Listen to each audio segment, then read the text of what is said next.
Grant Boone with ACU head basketball coach Joe Golding and senior guard Payten Ricks. The Wildcats knock off Texas A&M Corpus Christi on Saturday at Moody Coliseum, 68-56. Payten, you had a game-high 13 points. Why'd your team win today? The defensive end of the floor, and that's what we preach every day. Defensive end and playing harder than the other team, and that's what we try to do every day is be the tough team, take charges, dive on the floor for loose balls, and I think that's what we've done in the past, and that's why we're succeeding. You were part of that amazing run last year, 27-7. You were a big reason why ACU won. Excuse me, Coach Golding. We like to say we're not talking about last year anymore. We're turning. Have you forgotten already? We've already forgotten. Okay, you step out and let's talk to Payten here. One of the things that made last year important was that you never lost back-to-back games. You bounced back from McNeese. I know every win's important, but what does it feel like when you answer a loss with a win? It's always adversity after a loss, and so it's good to see how this team responds to adversity, and that's what Coach challenged us today was to respond to it. And this was a crucial point, just like the SEMO game, and we protected home floor, and so it feels good. Tell me about playing Corpus because they remind me of your team a little bit and how hard they play. And you never seem to get a lot easy against Corpus. Why are they so tough? Because they stay in the game, they trust each other, they play hard as well, and that was a challenge tonight to play harder than them. There was times where they play harder than us, and that's when they went on those runs, and we didn't. And so they're a very good team, very well coached, and we respect them a lot in this league. You've become a leader of this team, and one of the people that you're trying to help grow up in a hurry is the freshman Arion Simmons. Can you explain from a player's perspective what it seemed like I saw, the energy he brought, especially in the second half today? He honestly does that every game. He comes in and we know he's going to give us energy. We know he's going to play as hard as he can, and we feed off of him honestly more than probably anybody. He comes in and always gets those hustle plays, and he gets us going. Even when times when our upperclassmen, when we're down and we're not feeling ourselves in the game, but A comes in and brings that energy. We feed off of that every game.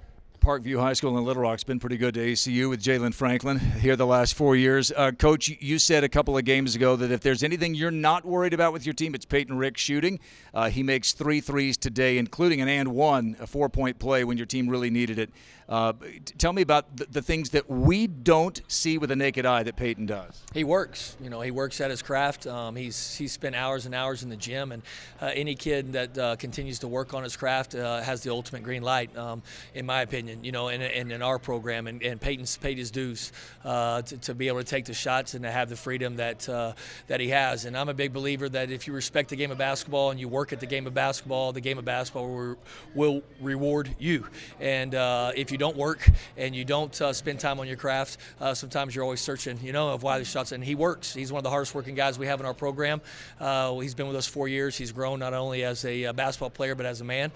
He's a great leader for our basketball program, and like I told you before the radio, we're lucky to have him. There's going to be nights that shots go in. There's going to be nights that shots don't go in. Every shot he takes right now is tough, but at the same time, it hasn't affected him on the defensive end of the floor. He's been one of the best defenders in the league up to this point, and he'll continue to do that. So he's turned himself into a two-way player, and it's a great example for our young kids and for other guys in the locker room. You challenged your team today to respond to McNeese. How did they do it? I think they did a great job. It's been a long 48 hours. We lost a game that we shouldn't have lost. We did not play our best basketball, but credit to McNeese on that. McNeese came in our gym and they won a basketball game and they deserved to win.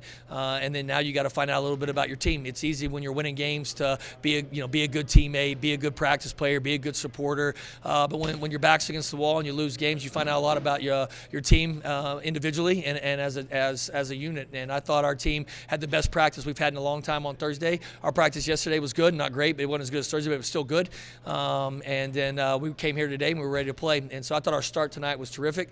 We got back to who we are defensively, and we got back to who we are offensively. Not very good. So that's we were in our comfort zone there. We couldn't find any rhythm offensively, but defensively we were on point. And when we were like that, I think our team's comfortable. And I honestly think when we'll watch tape, I think we had some really good offensive possessions. We trusted our teammates. We got a lot of open looks. They went in early.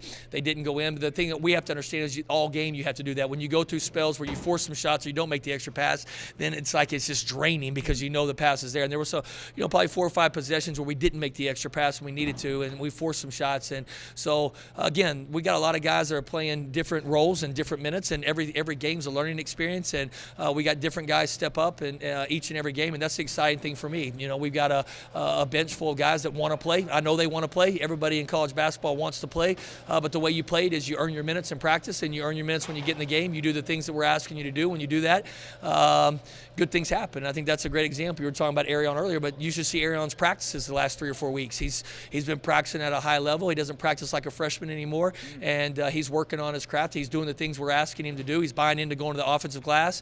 He's buying into making the extra pass offensively. He's buying into, saying they got a shot blocker and shot fake. He's doing the things, and he's getting the results on the floor. 1/4 of the conference season is in the books, and ACU off to a great start. 4-1, tied for first place after a 12-point victory on Saturday against Texas A&M Corpus Christi.